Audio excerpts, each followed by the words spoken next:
61번. 단기 완전 경쟁 시장에서 이윤 극대화하는 A기업의 현재 생산량에서 한계 비용은 50, 평균 가변 비용은 45, 평균 비용은 55이다. 시장 가격이 50일 때 오른 것을 모두 고른 것은? 일단 단기 완전 경쟁 시장이고 이윤 극대화를 하고 있다고 했으니까 이 기업은 시장에서 정해진 가격 P와 자신의 한계 비용을 일치하고 있습니다. 문제에서 한계 비용이 50이고 시장 가격이 50이라고 해서 같이 똑같은 값을 갖고 있다는 것을 알 수 있습니다. 그런데 이 기업은 지금 한 단위를 생산하기 위해서 드는 비용이 55인데 시장에서 50밖에 받지 못하고 있기 때문에 현재 지금 손실이 발생하고 있습니다. 그런데 이 시장 가격 50이 생산을 하는데 드는 평균적인 가변 비용보다는 높게 되어 있기 때문에 지금 가변 비용 45를 충당하고 50과 45의 차이인 5만큼 고정 비용을 일부 충당하고 있습니다. 그래서 이 생산을 중단할 정도는 아니고요. 보기를 보면은 기업 손실이 발생하고 있다. 네, 시장 가격보다 평균적으로 생산하는 데 드는 비용이 더 크기 때문에 이것은 맞는 보기입니다. 니은 조업 중단을 해야 한다. 현재 한 단위 팔아서 받는 50 이 가격이 평균적으로 드는 가변 비용보다는 높기 때문에 조업 중단할 정도는 아닙니다. 그래서 니은은 틀린 보기고요. 디귿 총 수입으로 가변 비용을 모두 충당하고 있다. 네. 시장 가격이 평균 가변 비용보다 높기 때문에 맞는 보기가 되겠습니다. 리을 총 수입으로 고정 비용을 모두 충당하고 있다. 평균 비용에서 평균 가변 비용을 뺀 10이 평균 고정 비용인데 고정 비용을 모두 충당하고 있지 못합니다. 왜냐하면 평균 비용과 시장 가격의 차이인 이 5만큼 고정 비용을 지금 충당하지 못하고 있는 상황입니다. 그래서 리을은 틀린 보기입니다. 교과서에 있는 그래프에 이런 게 있을 겁니다. 단기 평균 비용 곡선이 이렇게 있고 단기 평균 가변 비용 곡선이 이렇게 증가하고 이 두 개의 비용 곡선의 그 최저점을 한계 비용 곡선이 관통하면서 증가하는 이런 그림이 있을 겁니다. 이것이 한계 비용이고 얘는 평균 비용, 얘는 평균 가변 비용. 그런데 단기 완전 경쟁 시장에서 이윤 극대화는 P는 MC라는 조건을 만족해야 되고 문제에서는 시장 가격이 평균 비용과 평균 가변 비용 사이에 위치하기 때문에 가격선이 대략 이런 점을 이렇게 관통하면서 지나게 되고 이것이 가격이고 그래서 이 높이가 50이 되고 이 높이는 한계 비용과 가격의 높이와 같고 이 선상에서 이 길이와 이 길이가 발생하게 되는데 이 위에 거는 평균 비용과 가격의 차이이기 때문에 이 평균 비용이 여기서 높이가 55가 되고 그럼 요 간격은 5가 됩니다. 그리고 여기는 평균 가변 비용이 45의 높이고 그렇다면 요거의 길이는 역시 5가 됩니다. 이게 이 문제를 그래프상에서 우리가 표현하는 거고요. 그래서 이 기업은 평균 비용 55를 지금 이 한 단위당 5만큼 계속 손실이 발생하면서 생산하고 있고 하지만 이 평균 가변 비용보다는 가격을 더 높게 받아서 이 5만큼의 고정 비용은 충당하고 있다는 거고요. 전체의 고정 비용이 평균 비용과 평균 가변 비용의 길이인 이 10인데 그 중에 5만큼은 충당하고 있습니다. 그래서 조업 충당을 할 정도는 아니고요. 그래서 총 수입으로 가변 비용은 모두 충당하고 있지만 고정 비용까지 모두 충당할 정도는 아닌 그런 기업의 상태가 되겠습니다. 그래서 옳은 것을 모두 고르라고 했으니까 기업과 디귿을 표시하고 있는 2번이 답이 되겠습니다. 62번 효율임금 이론에 관한 문제입니다. 효율임금 이론은 세케인즈 학파의 이론으로 시장에서의 가격 경직성을 설명하는 이론입니다. 특히 노동시장에서 이 실질임금이 경직적인 이유를 설명하는 이론으로 시장의 균형 임금보다 높은 수준에서 임금이 결정돼서 하방 경직성을 갖게 되는 그 현상을 설명하는 이론입니다. 그래서 보기를 보면은 이제 4번이 그 효율임금의 결과에 대한 설명이고요. 그 다음에 1, 2, 3, 5번이 그러면 효율임금이 왜 시장 균형임금보다 높게 형성되는지에 대한 설명이 되는데 하나씩 살펴보면은 보기 1번 높은 임금을 지급할수록 노동자 생산성이 높아진다. 이렇기 때문에 기업이 그 시장 균형 임금보다 높은 임금을 지급하게 된다는 거고요. 2번 높은 임금은 이직률을 낮출 수 있다. 예, 마찬가지 이유가 되겠습니다. 3번 높은 임금은 노동자의 도덕적 해이 가능성을 낮출 수 있다. 근무 태만이나 이런 부분에 대한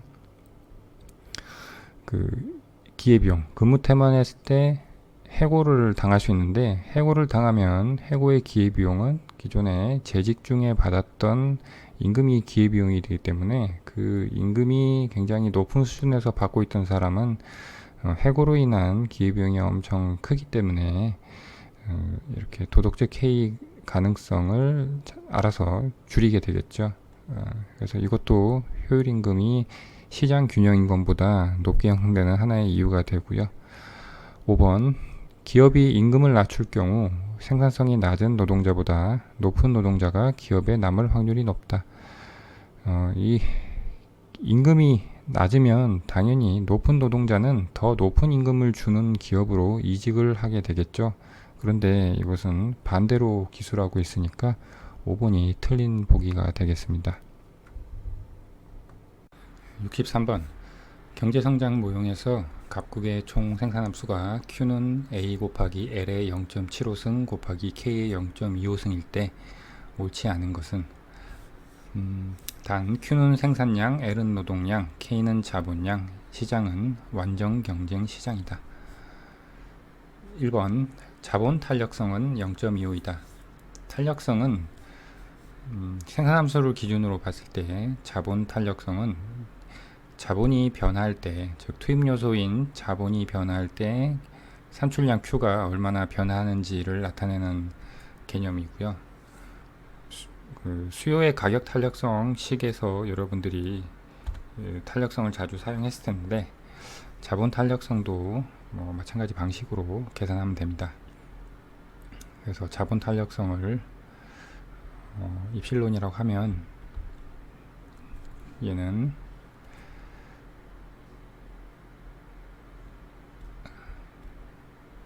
자본이 변화할 때 산출량이 얼마나 변화하는지 이 비율이고,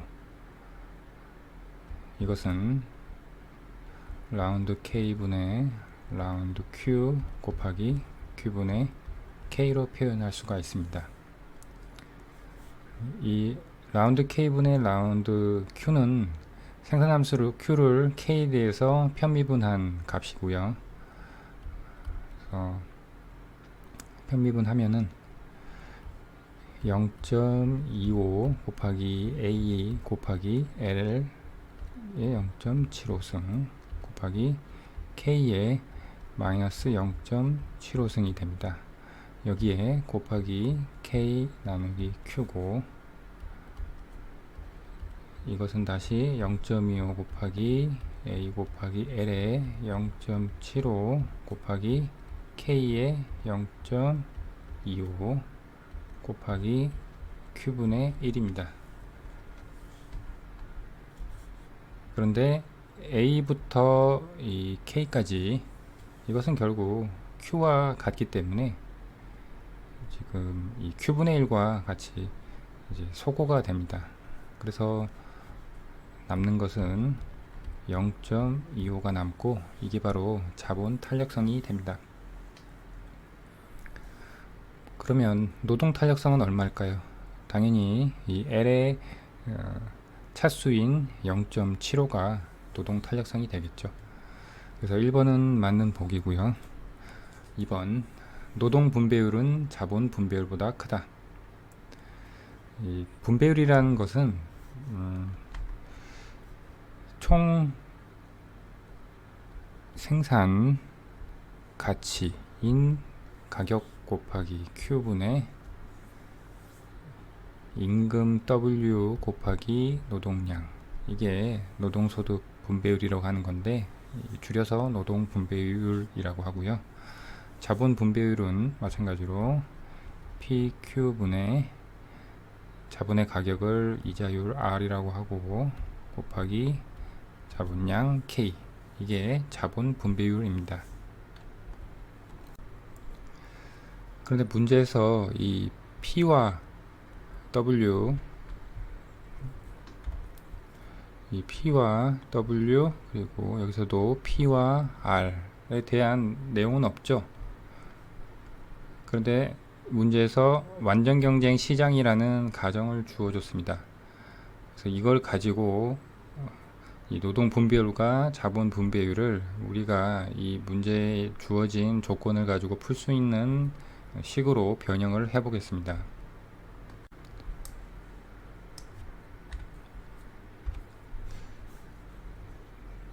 이윤을 극대화하는 기업은 일단 비용 극소화의 조건을 만족을 해야 됩니다.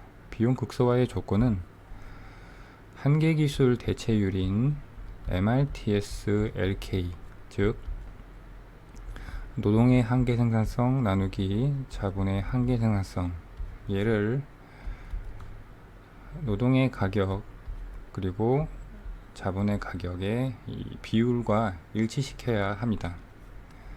이것은 W분의 MPL R분의 MPK로 해서 이 노동을 고용하는 한 단위 고용하는 데 드는 비용당 노동 한 단위가 생산하는 생산량, 즉 노동 한 단위의 즉 이 노동의 구입에 쓰여진 돈 1원당 한계 생산이 자본의 구입에 쓰여진 돈 1원당 한계 생산과 같아야 비용이 극소화된다는 것을 뜻합니다. 이것을 이렇게 변형을 해 보겠습니다. 분자 있는 애를 분모로 내리고 분모 있는 애를 분자로 올려 보겠습니다.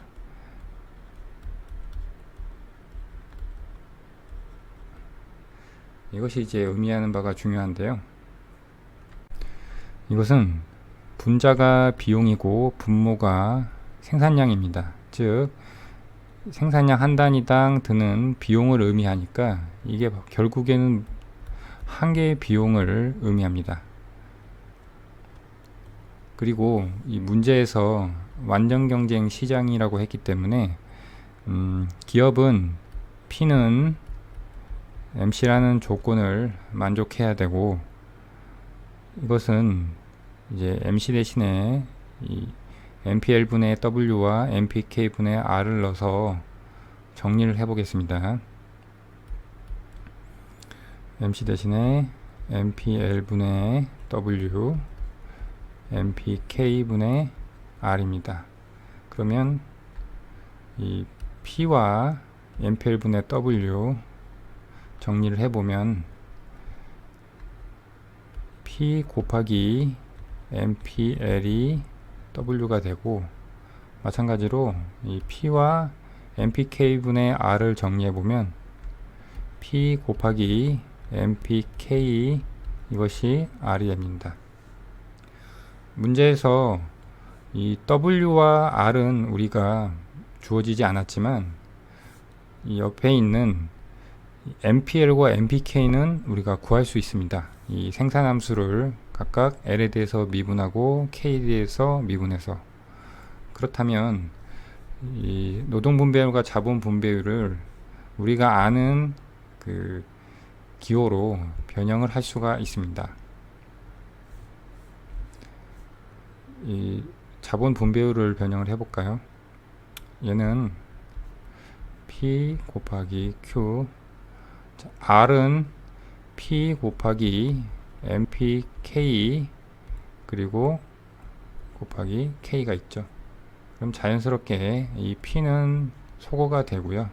그러면 Q분의 MPK 곱하기 K로 우리가 계산할 수 있는 그러한 기호로 변형이 됩니다. 마찬가지 논리로 이 노동 분배율도 P 곱하기 MPL은 W라는 식을 대입을 하면은 MPL 곱하기 L 나누기 Q가 됩니다. 그래서 이거를 각각 구해 보도록 하겠습니다.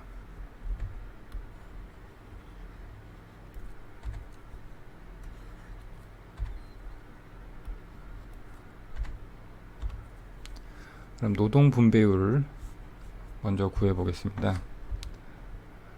노동 분배율은 MPL 곱하기 L 나누기 Q인데, MPL은 생산함수를 L에 대해서 미분해야 되죠. 그러면 0.75 A L에 마이너스 0.25 곱하기 K에 0.25 곱하기 L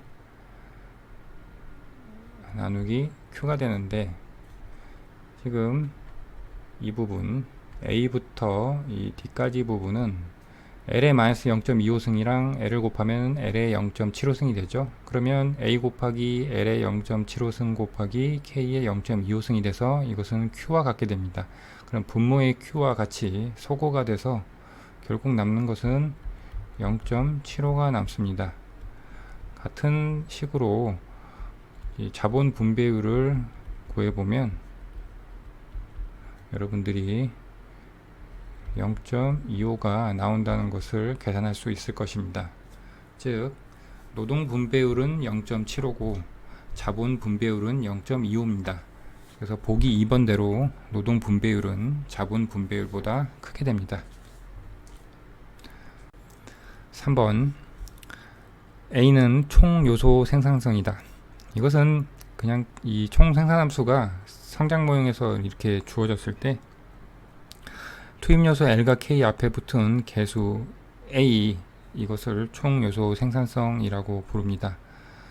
그래서 그 정의를 그대로 기술하고 있기 때문에 맞는 보기가 되고요. 4번 노동량, 자본량 및 총 요소 생산성이 각각 10%씩 증가하면 생산량은 10% 증가한다. 지금 이러한 비율에 관한 그 기술이 되어 있죠. 그래서 우리는 이 총 생산함수를 A와 L과 K 요소로 되어 있는 이 총 생산함수를 이 비율의 식으로 변형을 해야 됩니다.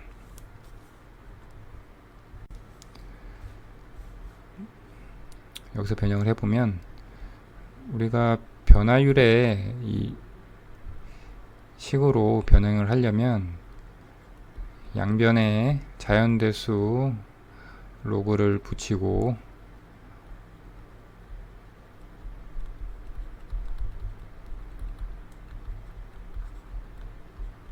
이렇게 변형이 됩니다.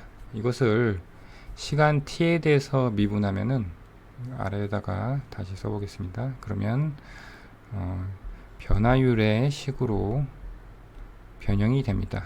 그래서 Q의 변화율은 A의 변화율 플러스 0.75의 L의 변화율 플러스 0.25의 K의 변화율입니다. 문제에서 이 총요소 생산성, 노동량, 자본량이 모두 각각 10%씩 증가한다고 했죠. 그러면 A의 변화율도 10%, L의 변화율이 10%인데 이 0.75를 곱하니까 7.5%가 되고요. 여기는 0.25 곱하기 10%니까 2.5%가 됩니다. 그러면 결국 이걸 전체 다 더하면 20%가 나오죠. 그래서 노동량, 자본량, 그리고 총 요소 생산성이 각각 10%씩 증가하면 생산량은 20%가 증가하게 됩니다. 그런데 10% 증가한다고 했으니까 4번이 틀린 보기라서 답이 되겠네요. 그 다음에 5번, 총 생산함수는 규모에 대한 수익 불변이다. 규모에 대한 수익 불변은 이 생산함수에서 투입되는 요소인 노동과 K를 람다배해서 투입했을 때 그 나온 결과값이 최초의 생산함수 Q에 람다를 곱한 것이 그 람다의 지수가 1이 되는 경우가 규모에 대한 수익 불변입니다. 그래서 람다의 몇 승인지 구하기 위해서 L과 K에 람다 K와 람다 L을 대입해 보면, 여기다 해보겠습니다. A 곱하기 람다 L의 0.75승 더하기 곱하기 람다 K의 0.25승이 되고, 지금 여기 있는 람다와 여기 있는 람다는 0.75승과 0.25승으로 앞으로 나올 수 있고, 두 개 곱하면 람다의 1승이 되죠. 그래서 얘는 람다 곱하기 A 곱하기 L의 0.75승 곱하기 K의 0.25승이 돼서 이 람다의 지수가 차수가 1이 되죠. 그래서 얘는 규모에 대한 수익 불변이 됩니다. 그래서 5번은 맞는 보기가 되고요.